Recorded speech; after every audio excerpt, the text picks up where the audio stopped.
ವೀಕ್ಷಕರಿಗೆಲ್ಲರಿಗೂ ಜ್ಞಾನ ಬೆಳಗು ಯೂಟ್ಯೂಬ್ ಚಾನಲ್ಗೆ ಸ್ವಾಗತ. ಈ ವಿಡಿಯೋದಲ್ಲಿ ನಾನು ಕನ್ನಡ ವ್ಯಾಕರಣ ಮಾಡ್ತಾ ಇದ್ದೀನಿ, ಅದರಲ್ಲಿ ಸಂಧಿಗಳ ಬಗ್ಗೆ. ಈಗಾಗಲೇ ಕನ್ನಡ ವರ್ಣಮಾಲೆ ಮತ್ತು ಅದರ ವಿಭಾಗಗಳು, ಗುಣಿತಾಕ್ಷರಗಳು ಮತ್ತು ಸಂಯುಕ್ತಾಕ್ಷರಗಳ ಕುರಿತಾಗಿ ವಿಡಿಯೋ ಮಾಡಿದ್ದೀನಿ.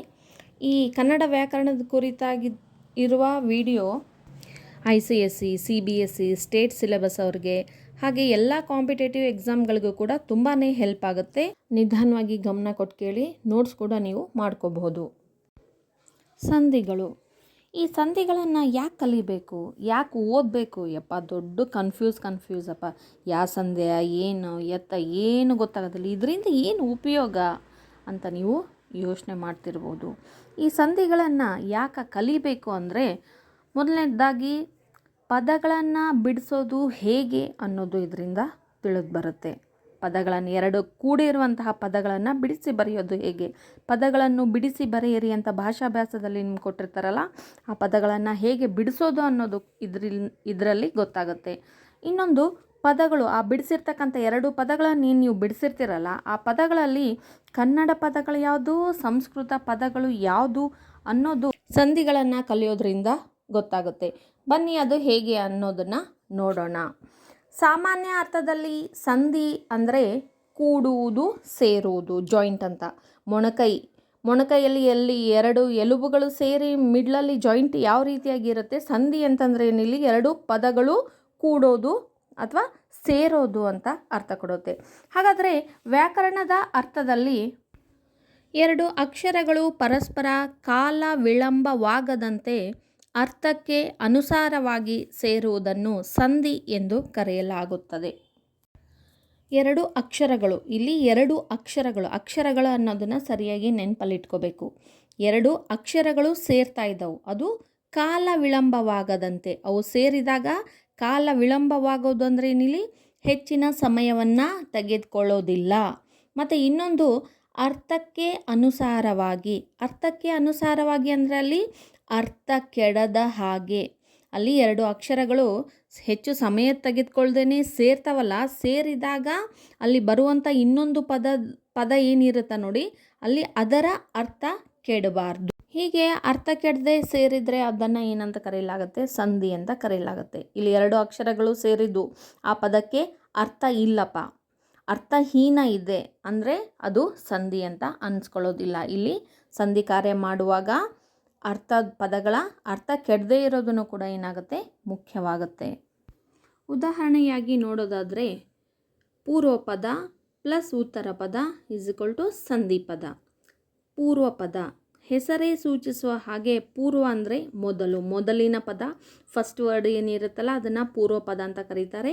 ಉತ್ತರ ಅಂದರೆ ಏನು, ನಂತರ ನೆಕ್ಸ್ಟ್ ವರ್ಡ್ ಇರುತ್ತಲ್ಲ ಅದನ್ನು ಉತ್ತರ ಪದ ಅಂತ ಕರೀತಾರೆ.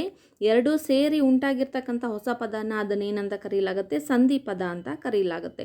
ಈಗ ನೋಡಿ ಉದಾಹರಣೆ, ಒಂದನೇದರಲ್ಲಿ ತಾಸು ಪ್ಲಸ್ ಆಗಿದೆ, ತಾಸಾಗಿದೆ. ತಾಸು ಸಂಧಿ ಕಾರ್ಯ ನಡೆಯೋದು ಪೂರ್ವ ಪದದ ಕೊನೆಯ ಅಕ್ಷರ ಮತ್ತು ಉತ್ತರ ಪದದ ಮೊದಲನೇ ಅಕ್ಷರದಲ್ಲಿ ಯಾವಾಗಲೂ ಸಂಧಿ ಕಾರ್ಯ ನಡೆಯುತ್ತೆ. ಅದಕ್ಕೆ ಎರಡು ಅಕ್ಷರಗಳು ಅಂತಲೇ ಇದೆ ನೋಡಿ. ಎರಡು ಅಕ್ಷರಗಳು ಅಂದರೆ ಯಾವುದು, ಪೂರ್ವ ಪದದ ಕೊನೆಯ ಅಕ್ಷರ, ಉತ್ತರ ಪದದ ಮೊದಲನೇ ಅಕ್ಷರ. ಕಾಲ ವಿಳಂಬವಿಲ್ಲದೆ ಅಂದರೆ ಇನ್ನು ಹೆಚ್ಚಿನ ಸಮಯ ತೆಗೆದುಕೊಳ್ಳದೆ, ಅರ್ಥಕ್ಕನುಸಾರವಾಗಿ ಅಂದರೆ ಅರ್ಥ ಕೆಡದಂತೆ. ನೋಡಿ ಇಲ್ಲಿ ಬಿಡಿಸಿ ಬರೆದಾಗೂ ಕೂಡ ಏನಿಲ್ಲ ಅರ್ಥ ಕೆಡಬಾರ್ದು, ಅದನ್ನು ಕೂಡಿಸಿದಾಗನೂ ಕೂಡ ಅರ್ಥ ಕೆಡಬಾರ್ದು. ನೋಡಿ ತಾಸಾಗಿದೆ ಅಂತ ಒಂದು ವರ್ಡ್ ಇದೆಯಲ್ಲ, ತಾ ಪ್ಲಸ್ ಸಾಗಿದೆ ಅಂತ ಬಿಡ್ಸೋಕ್ಕೆ ಬರಲ್ಲ. ಇಲ್ಲಿ ತಾಸ ಪ್ಲಸ್ ಗಿದೆ, ಹೀಗೆ ಇಲ್ಲಿ ಅರ್ಥ ಏನಾಗುತ್ತೆ, ಅಲ್ಲಿ ಕೆಡುತ್ತೆ. ಹಾಗಾಗಿ ಇಲ್ಲಿ ಅರ್ಥ ಕೆಡದ ರೀತಿಯಲ್ಲಿ ಏನು ಮಾಡಬೇಕು, ಬಿಡಿಸ್ಬೇಕಾಗತ್ತೆ. ಇನ್ನೊಂದು ಉದಾಹರಣೆ, ಮಿಗಿಲು ಪ್ಲಸ್ ಆಗಿ ಮಿಗಿಲಾಗಿ. ಪೂರ್ವ ಪದದ ಕೊನೆಯ ಅಕ್ಷರ ಲು ಅಂತಂದರೆ ಏನು, ಲ ಪ್ಲಸ್ ಉ, ಲು ಅಂದರೆ ಅಲ್ಲಿ ಉ. ಮತ್ತು ಉತ್ತರ ಪದದ ಮೊದಲನೇ ಅಕ್ಷರ ಅಂತಂದರೆ ಏನು, ಇಲ್ಲಿ ಆ. ಎರಡು ಸೇರಿ ಏನಾಗುತ್ತೆ, ಇಲ್ಲಿ ಮಿಗಿಲಾಗಿ ಆಗ್ತಾ ಇದೆ.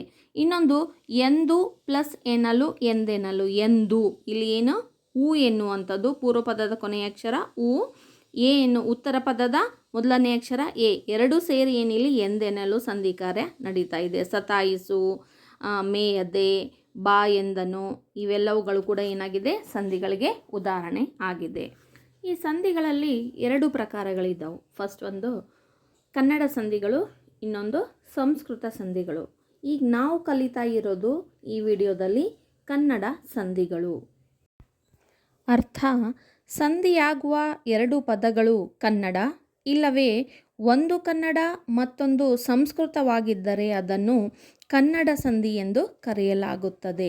ಕನ್ನಡ ಸಂಧಿಯಲ್ಲಿ 3 ವಿಧಗಳಿವೆ ನೋಡಿ. ಸಂಧಿಯಾಗುವಾಗ ಎರಡು ಪದಗಳು ಅಂದರೆ ಯಾವುದು? ಪೂರ್ವ ಪದ ಒಂದು, ಇನ್ನೊಂದು ಉತ್ತರ ಪದ. ಈ ಎರಡೂ ಪದಗಳು, ಈ ಎರಡು ವರ್ಡ್ಸ್ ಏನಿದಾವಲ್ಲ, ಇವು ಕನ್ನಡ ವರ್ಡ್ಸ್ ಆಗಿರಬೇಕು, ಕನ್ನಡ ಪದಗಳೇ ಆಗಿರಬೇಕು. ಅಥವಾ ಇಲ್ಲ ಅಂದರೆ ಒಂದು ಕನ್ನಡ, ಇನ್ನೊಂದು ಯಾವುದಾಗಿರಬೇಕು? ಸಂಸ್ಕೃತ ಆಗಿರಬೇಕು. ಹಿಂಗಿದ್ದಾಗ ಮಾತ್ರ ಏನಂತ ಕರೆಯಲಾಗುತ್ತೆ? ಕನ್ನಡ ಸಂಧಿ ಅಂತ ಕರೆಯಲಾಗುತ್ತೆ. ಇಲ್ಲಿ ಎರಡು ಸಂಸ್ಕೃತ ಪದಗಳು ಇತ್ತು ಅಂದರೆ ಅದನ್ನು ಕನ್ನಡ ಸಂಧಿ ಅಂತ ಕರೆಯಂಗಿಲ್ಲ. ಈ ಕನ್ನಡ ಸಂಧಿಗಳಲ್ಲಿ 3 ವಿಧಗಳಿದ್ದವು. ಅದು ಲೋಪ ಸಂಧಿ, ಆಗಮ ಸಂಧಿ, ಇನ್ನೊಂದು ಆದೇಶ ಸಂಧಿ. ಮೊದಲನೇದಾಗಿ ಲೋಪ ಸಂಧಿ. ಅರ್ಥ: ಎರಡು ಸ್ವರಾಕ್ಷರಗಳ ನಡುವೆ ಸಂಧಿ ಕಾರ್ಯ ನಡೆಯುವಾಗ ಪೂರ್ವ ಪದದ ಅಂತ್ಯದಲ್ಲಿರುವ ಸ್ವರವು ಅರ್ಥ ಕೆಡದಿರುವ ಸಂದರ್ಭದಲ್ಲಿ ಇಲ್ಲವಾಗುವುದನ್ನು ಲೋಪಸಂಧಿ ಎಂದು ಕರೆಯಲಾಗುತ್ತದೆ. ಉದಾಹರಣೆ: ಪೂರ್ವ ಪದ ಪ್ಲಸ್ ಉತ್ತರ ಪದ = ಸಂಧಿ ಪದ. ಮಾತು ಪ್ಲಸ್ ಇಲ್ಲ ಮಾತಿಲ್ಲ, ಬೇರೆ ಪ್ಲಸ್ ಒಬ್ಬ ಬೇರೊಬ್ಬ, ನಿನಗೆ ಪ್ಲಸ್ ಅಲ್ಲದೆ ನಿನಗಲ್ಲದೆ. ಹೆಸರೇ ಸೂಚಿಸುವಂತೆ ಲೋಪ ಅಂದರೆ ಇಲ್ಲವಾಗು, ಬಿಟ್ಟು ಹೋಗು ಅಂದರೆ ಮೈನಸ್ ಆಗೋದು ಅಂತ.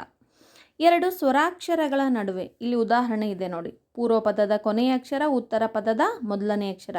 ಈ ಎರಡು ಅಕ್ಷರಗಳು ಏನಿದವು? ಸ್ವರಗಳು. ಮಾತು, ತು ಅಂತಂದರೆ ಏನಿಲ್ಲಿ? ತ ಪ್ಲಸ್ ಉ, ಅಲ್ಲಿನೂ ಕೂಡ ಸ್ವರ ಇದೆ. ಸೊ ಹಾಗಾಗಿ ಎರಡು ಸ್ವರಾಕ್ಷರಗಳ ನಡುವೆ ಸಂಧಿ ಕಾರ್ಯ ನಡೆಯುವಾಗ ಪೂರ್ವ ಪದದ ಅಂತ್ಯದಲ್ಲಿರುವ, ಪೂರ್ವ ಪದದ ಅಂತ್ಯದಲ್ಲಿ ಅಂತಂದರೆ ಯಾವುದು? ಮಾತು, ಇದು ಪೂರ್ವ ಪದ. ಅಂತ್ಯದಲ್ಲಿರ್ತಕ್ಕಂಥದ್ದು ಯಾವುದು? ಸ್ವರ ಉ. ಅರ್ಥ ಕೆಡದಿರುವ ಸಂದರ್ಭದಲ್ಲಿ ಇಲ್ಲವಾಗುವುದನ್ನು, ಅದು ಲೋಪವಾಗುವುದಂದ್ರೇನು? ಇಲ್ಲವಾಗುವುದು ಅಂತ. ಅದು ಇಲ್ಲವಾದ್ರೂ ಕೂಡ ಅರ್ಥ ಕೆಟ್ಟಿರಬಾರ್ದು, ಅರ್ಥ ಅನರ್ಥ ಆಗಬಾರ್ದು, ಅದು ಆ ವರ್ಡು ಮೀನಿಂಗ್ಫುಲ್ಲಾಗಿಯೇ ಇರಬೇಕು ಅಂತ. ನೆಕ್ಸ್ಟು ಬೇರೊಬ್ಬ, ಬೇರೆ ಪ್ಲಸ್ ಒಬ್ಬ. ಪೂರ್ವ ಪದದ ಕೊನೆಯ ಅಕ್ಷರ ರೇ, ರೇ ಅಂದರೆ ರ ಪ್ಲಸ್ ಎ, ಇದೂ ಕೂಡ ಸ್ವರ. ಉತ್ತರ ಪದದ ಮೊದಲನೇ ಅಕ್ಷರ ಒಬ್ಬ, ವ ಅಂತಕ್ಕಂಥದ್ದು ಕೂಡ ಸ್ವರ. ಸೊ ಹಾಗಾಗಿ ಎರಡು ಸ್ವರಾಕ್ಷರಗಳ ನಡುವೆ ಅಂತ ಕೊಟ್ಟಿದ್ದಾರೆ. ಇಲ್ಲಿ ಲೋಪ ಆಗೋದು ಯಾವುದು? ಪೂರ್ವ ಪದದ ಕೊನೆಯ ಅಕ್ಷರ. ಅಂದರೆ ಇಲ್ಲಿ ಪೂರ್ವ ಪದ ಯಾವುದು? ಬೇರೆ. ಕೊನೆಯ ಅಕ್ಷರ ಯಾವುದು? ರೇ. ರೇ ಅಂತಂದರೆ ಯಾವುದು? ಎ ಎನ್ನುವಂಥದ್ದು. ಬೇರೊಬ್ಬ, ಎ ಎನ್ನುವಂಥದ್ದು ಲೋಪ ಆಗಿ ಏನಾಗುತ್ತೆ? ಅಲ್ಲಿ ಬೇರೊಬ್ಬ ಆಗುತ್ತೆ. ಇನ್ನೊಂದು ನಿನಗೆ ಪ್ಲಸ್ ಅಲ್ಲದೆ ನಿನಗೆ.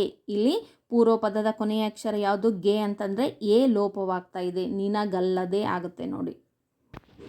ನೋಡಿ ಇಲ್ಲಿ ಧಾರೆ ಪ್ಲಸ್ ಎರೆ, ಧಾರೆ ಎರೆ. ಇಲ್ಲಿ ಪೂರ್ವ ಪದದ ಕೊನೆಯ ಅಕ್ಷರ ಯಾವುದು? ರೇ. ರೇಯನ್ನು ಲೋಪ ಮಾಡಿದಾಗ ಏನಾಗುತ್ತಾ? ಧಾಯರೆ ಆಗುತ್ತಾ? ಏನಿಲ್ಲಿ ಅರ್ಥ ಕೆಡುತ್ತಾ? ಸೊ ಇದು ಲೋಪ ಸಂಧಿ ಆಗಲ್ಲ. ಇನ್ನೊಂದು ತಲೆ ಪ್ಲಸ್ ತೂಗು, ತಲೆದೂಗು ಇದೆ. ಇಲ್ಲಿ ತಲೆ, ಪೂರ್ವ ಪದದ ಕೊನೆಯ ಅಕ್ಷರ ಲೇಯನ್ನು ಲೋಪ ಮಾಡೋಣ, ಏನಾಗುತ್ತೆ ಅವಾಗ? ತ ತೂಗು ಆಗುತ್ತೆ. ಏನು ಅರ್ಥ? ಕೆಡುತ್ತೇಲೆ. ಸೊ ಹಾಗಾಗಿ ಪದೇ ಪದೇ ಏನು ಹೇಳಲಾಗಿದೆ? ಅರ್ಥ ಕೆಡಬಾರ್ದು, ಅರ್ಥ ಕೆಡದಂತಿದ್ದರೆ ಅಂತ ಇಲ್ಲಿ ಪದವನ್ನು ಉಪಯೋಗ ಮಾಡಲಾಗಿದೆ. ಇವೆಲ್ಲವುಗಳು ಲೋಪಸಂಧಿಗೆ ಉದಾಹರಣೆಗಳು.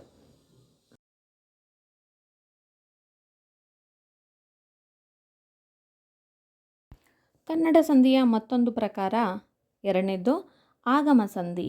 ಲೋಪಸಂಧಿ ಮಾಡಿದರೆ ಅರ್ಥ ಕೆಡುವಂತಿದ್ದರೆ ಆ ಎರಡು ಸ್ವರಗಳ ನಡುವೆ ಯ ಇಲ್ಲವೇ ವ ಅಕ್ಷರವನ್ನು ಹೊಸದಾಗಿ ಸೇರಿಸಿ ಸಂಧಿ ಮಾಡಿದರೆ ಅದನ್ನು ಆಗಮ ಸಂಧಿ ಎಂದು ಕರೆಯುತ್ತಾರೆ. ಯ ಅಕ್ಷರ ಬಂದಲ್ಲಿ ಯಕಾರಾಗಮ ಸಂಧಿ ಅಂತಲೂ, ವ ಅಕ್ಷರ ಬಂದಲ್ಲಿ ವಕಾರಾಗಮ ಸಂಧಿ ಅಂತಲೂ ಎರಡು ವಿಧಗಳನ್ನು ಗುರುತಿಸಲಾಗುತ್ತದೆ.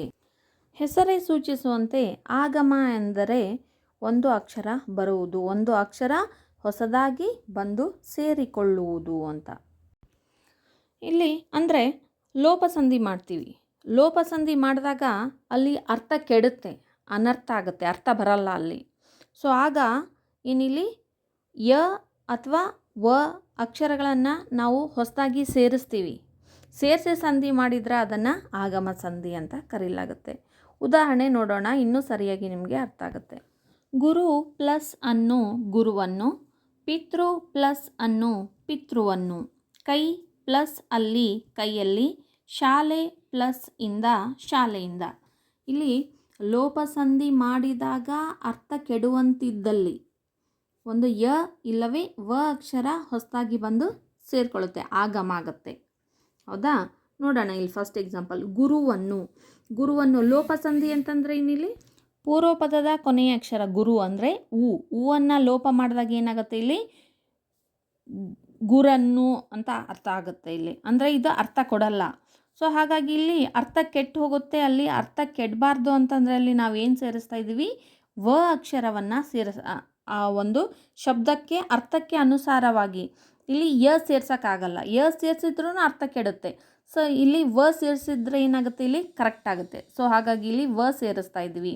ಪಿತೃ ಪ್ಲಸ್ ಅನ್ನು ಪಿತೃ, ಇಲ್ಲಿ ಪೂರ್ವ ಪದದ ಕೊನೆಯ ಅಕ್ಷರ ಪಿತೃ. ಇಲ್ಲಿ ರು ಎನ್ನುವಂಥದ್ದನ್ನು ಲೋಪ ಮಾಡಿದಾಗ ಏನಾಗುತ್ತೆ, ಇಲ್ಲಿ ಪಿತ್ರನ್ನು ಆಗ್ತೈತಿ ಇಲ್ಲಿ. ಸೊ ಹಾಗಾಗಿ ಇಲ್ಲಿ ಏನು ಸೇರಿಸ್ತಾ ಇದ್ವಿ ನಾವು, ಪಿತೃವನ್ನು ವ ಸೇರಿಸ್ತಾ ಇದ್ವಿ. ಹಾಗೆ ಕೈಯಲ್ಲಿ ಇಲ್ಲಿ ಪೂರ್ವ ಪದದ ಕೊನೆಯ ಅಕ್ಷರ ಅಂದರೆ ಅದು ಒಂದೇ ಇರೋದು ಕೈ. ಬರೀ ಅಲ್ಲಿ ಅಂದಾಗ ಅಲ್ಲಿ ಅದು ಅರ್ಥನೂ ಕೊಡೋದಿಲ್ಲ, ಮತ್ತು ಇನ್ನೊಂದು ಅಲ್ಲಿ ಎರಡು ಅಕ್ಷರಗಳು ಕೂಡ ಸೇರೋದಿಲ್ಲ. ಹಾಗಾಗಿ ಇಲ್ಲಿ ಯ ಎನ್ನುವಂಥದ್ದು ಒಂದು ಹೊಸದಾಗಿ ಅಕ್ಷರ ಸೇರಿಕೊಂಡ್ರೆ ಅಲ್ಲಿ ಏನಾಗುತ್ತೆ, ಅರ್ಥ ಬರುತ್ತೆ. ಇನ್ನೊಂದು ಶಾಲೆಯಿಂದ, ಶಾಲೆ, ಇಲ್ಲಿ ಶಾಲೆ ಎನ್ನುವಂಥದ್ರಲ್ಲಿ ಪೂರ್ವ ಪದದ ಕೊನೆಯ ಅಕ್ಷರ ಲೇ ಅಂತಂದರೆ ಇಲ್ಲಿ ಎ. ಇದನ್ನು ನಾವು ಇಲ್ಲಿ ಲೋಪ ಮಾಡಿದಾಗ ಶಾ ಇಂದ ಆಗುತ್ತೆ. ಹೌದಾ? ಅದು ಅರ್ಥ ಕೊಡಲ್ಲ. ಸೊ ಹಾಗಾಗಿ ಇದನ್ನೇನು ಮಾಡ್ತಾಯಿದ್ವಿ, ಇಲ್ಲಿ ಎರಡು ಅಕ್ಷರಗಳ ನಡುವೆ ಏನೋ ಇಲ್ಲಿ ಒಂದು ಯ ಇಲ್ಲವೇ ವ ಅಕ್ಷರವನ್ನು ನಾವು ಸೇರಿಸಿ ಏನು ಮಾಡ್ತಾಯಿದ್ದೀವಿ, ಸಂಧಿಯನ್ನು ಮಾಡ್ತಾಯಿದ್ವಿ. ಅದನ್ನೇ ಏನಂತ ಕರೀಲಾಗುತ್ತೆ, ಆಗಮ ಸಂಧಿ ಅಂತ ಕರೀಲಾಗುತ್ತೆ. ಯ ಸೇರಿಸಿದ್ರೆ ಯಕಾರಾಗಮ ಸಂಧಿ, ವ ಸೇರಿಸಿದ್ರೆ ವಕಾರಾಗಮ ಸಂಧಿ. ನೋಡಿ ಇಲ್ಲಿ ಗುರುವನ್ನು ಪಿತೃವನ್ನು ಇಲ್ಲಿ ವ ಅಕ್ಷರವನ್ನು ಹೊಸದಾಗಿ ಸೇರಿಸಿದ್ದೀವಿ, ವಕಾರಾಗಮ ಸಂಧಿ. ಕೈಯಲ್ಲಿ, ಶಾಲೆಯಿಂದ, ಕರುವೊಂದು, ಮನೆಯನ್ನು, ಇವೆಲ್ಲವೂ ಏನು ಯ ಸೇರಿಸಿದ್ದೀವಲ್ಲ. ಸೊ ಹಾಗಾಗಿ ಯಕಾರಾಗಮ ಸಂಧಿ. ಒಟ್ಟಾರೆಯಾಗಿ ಹೇಳಬೇಕಂದ್ರೆ ಗುರು ಪ್ಲಸ್ ಅನ್ನು ಗುರುವನ್ನು, ಗುರು ಪೂರ್ವ ಪದದಲ್ಲಿ 2 ಅಕ್ಷರ ಇದ್ದವು, ಉತ್ತರ ಪದದಲ್ಲಿ ಎರಡು ಅಕ್ಷರ ಇದ್ದವು. ಸಂಧಿ ಪದ 2 + 2 ಸೇರಿಸಿದ್ರೆ 4 ಆಗುತ್ತೆ. ಅಂದರೆ ಇಲ್ಲಿ ಯಾವ ಅಕ್ಷರನೂ ಕೂಡ ಏನಾಗಲ್ಲ, ಬಿಟ್ಟು ಹೋಗಲ್ಲ, ಲೋಪ ಆಗಲ್ಲ. ಅದರಲ್ಲಿ ಏನು ಹೊಸದಾಗಿ ಬಂದು ಸೇರಿಕೊಳ್ಳುತ್ತೆ. ಯಾವುದು ಬಂದು ಸೇರಿಕೊಳ್ಳುತ್ತೆ ಗಮನಿಸಿ, ಉತ್ತರ ಪದದ ಮೊದಲನೇ ಅಕ್ಷರ ಹೊಸದಾಗಿ ಬಂದು ಸೇರಿಕೊಳ್ಳುತ್ತೆ. ಇಲ್ಲಿ ಅನ್ನೋ ಬದಲಾಗಿ ಏನಿಲ್ಲಿ ವ, ಇಲ್ಲಿ ಅಲ್ಲಿ ಬದಲಾಗಿ ಎಲ್ಲಿ, ಕೈಯಲ್ಲಿ, ಹೀಗೆ ಒಂದು ಅಕ್ಷರ ಹೊಸದಾಗಿ ಬಂದು ಸೇರಿಕೊಂಡ್ರೆ ಅದನ್ನೇನಂತ ಕರೀಲಾಗುತ್ತೆ, ಆಗಮ ಸಂಧಿ ಅಂತ ಕರೀಲಾಗುತ್ತೆ. ಇವು ಆಗಮ ಸಂಧಿಯ ಉದಾಹರಣೆಗಳು.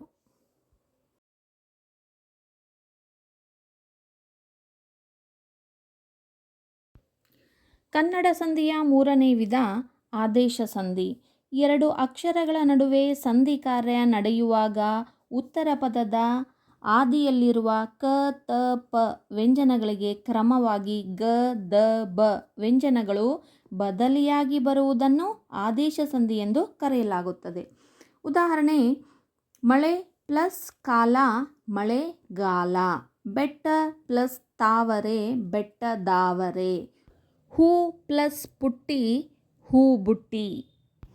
2 ಅಕ್ಷರಗಳ ನಡುವೆ ಅಂದರೆ ಈಗಾಗಲೇ ನಿಮ್ಗೆ ಗೊತ್ತಿರೋ ಹಾಗೆ ಪೂರ್ವ ಪದದ ಕೊನೆಯ ಅಕ್ಷರ, ಉತ್ತರ ಪದದ ಮೊದಲನೇ ಅಕ್ಷರ, ಇವುಗಳ ನಡುವೆ ಸಂಧಿ ಕಾರ್ಯ ನಡೆಯುತ್ತೆ.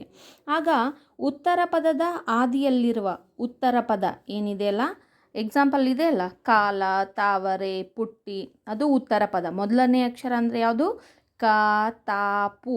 ಹೌದಾ? ಅಂದರೆ ಆದಿಯಲ್ಲಿರ್ತಕ್ಕಂತಹ ವ್ಯಂಜನಗಳಿಗೆ ಕ, ತ, ಪ ವ್ಯಂಜನಗಳು. ಅಂದರೆ ನೋಡಿ ಇಲ್ಲಿ ಆ ವ್ಯಂಜನಗಳ ಮೊದಲನೇ ಅಕ್ಷರಗಳು ಇವು. ಕ ವರ್ಗದ ಮೊದಲನೇ ಅಕ್ಷರ ಕ, ತ ವರ್ಗದ್ದು ಮೊದಲನೇ ಅಕ್ಷರ ತ, ಪ ವರ್ಗದ್ದು ಪ. ಆ ವರ್ಗದ ಅಕ್ಷರಗಳಿಗೆ ಅದೇ ವರ್ಗದ 3ನೇ ಅಕ್ಷರ ಅಂದರೆ ಕ ಮೊದಲನೇ ಅಕ್ಷರ ಆದರೆ ಖ, ಗ ಅಂತಕ್ಕಂಥದ್ದು 3ನೇ ಅಕ್ಷರ. 3ನೇ ಅಕ್ಷರಗಳು ಏನಿಲ್ಲಿ ಕ್ರಮವಾಗಿ ಬರ್ತಾ ಇದ್ದವು. ಅಂದರೆ ಕ, ತ, ಪ ವ್ಯಂಜನಗಳಿಗೆ ಕ್ರಮವಾಗಿ, ಅಂದರೆ ಕಕ್ಕೆ ಗ ಬರುತ್ತೆ, ತಕ್ಕೆ ದ ಬರುತ್ತೆ, ಪಕ್ಕೆ ಬ ವ್ಯಂಜನಗಳು ಬದಲಿಯಾಗಿ ಬರ್ತವೆ. ಅಂದರೆ ಕ ಬದಲಾಗಿ ಗ ಬರುತ್ತೆ, ತ ಬದಲಾಗಿ ದ ಬರುತ್ತೆ, ಪ ಬದಲಾಗಿ ಬ ಬರುತ್ತೆ. ಅಂದರೆ ಮಾತ್ರ ಅವುಗಳನ್ನು ಏನಂತ ಕರೀಲಾಗುತ್ತೆ, ಆದೇಶ ಸಂಧಿ ಅಂತ ಕರೀಲಾಗುತ್ತೆ. ಎಕ್ಸಾಂಪಲಲ್ಲಿ ನೋಡೋಣ. ಮಳೆ ಪ್ಲಸ್ ಕಾಲ ಮಳೆಗಾಲ. ನಮಗೆ ಇಲ್ಲಿ ಉತ್ತರ ಪದ ಸಂಬಂಧಪಡುತ್ತೆ, ಪೂರ್ವ ಪದ ಇಲ್ಲಿ ಸಂಬಂಧ ಪಡೋದಿಲ್ಲ. ಇಲ್ಲಿ ಉತ್ತರ ಪದದಲ್ಲಿ ಇರ್ತಕ್ಕಂತಹ ಉತ್ತರ ಪದದ ಮೊದಲನೇ ಅಕ್ಷರ, ಉತ್ತರ ಪದದ ಮೊದಲನೇ ಅಕ್ಷರ ಕ ತ ಪ ವ್ಯಂಜನಗಳಿಗೆ ಗ ದ ಬ ವ್ಯಂಜನಗಳು ಆದೇಶವಾಗಿ ಬರುತ್ತವೆ. ನೋಡಿ ಇಲ್ಲಿ ಕಾಲ, ಕಾ ಬದಲಾಗಿ ಏನಿಲ್ಲಿ ಮಳೆಗಾಲ ಅಂತಾಗಿದೆ. ಕ ಬದಲಾಗಿ ಗ ಆದೇಶವಾಗಿ ಬಂದಿದೆ. ಇನ್ನೊಂದು ಬೆಟ್ಟ ಪ್ಲಸ್ ತಾವರೆ, ಬೆಟ್ಟದಾವರೆ. ಇಲ್ಲಿ ತಾ ಇರೋದು ಏನಾಗುತ್ತಲ್ಲಿ ದ, ತ ಬದಲಾಗಿ ದ ಅಕ್ಷರ ಆದೇಶವಾಗಿ ಬರ್ತಾ ಇದೆ. ಇಲ್ಲಿ ಹೂ ಪ್ಲಸ್ ಪುಟ್ಟಿ, ಪ ಬದಲಾಗಿ ಏನಿಲ್ಲಿ ಬ, ಪುಟ್ಟಿ ಎನ್ನುವಂಥದ್ದು ಪ ಬದಲಾಗಿ ಬ ವ್ಯಂಜನ ಆದೇಶವಾಗಿ ಬರ್ತಾ ಇದೆ. ಆದೇಶ ಅಂದ್ರೇ ಒಂದು ಅಕ್ಷರಕ್ಕೆ ಬದಲಾಗಿ ಇನ್ನೊಂದು ಅಕ್ಷರ ಬರುವುದು ಎಂದರ್ಥ. ಇವು ಆದೇಶ ಸಂಧಿಗೆ ಇನ್ನೂ ಹೆಚ್ಚಿನ ಉದಾಹರಣೆಗಳು.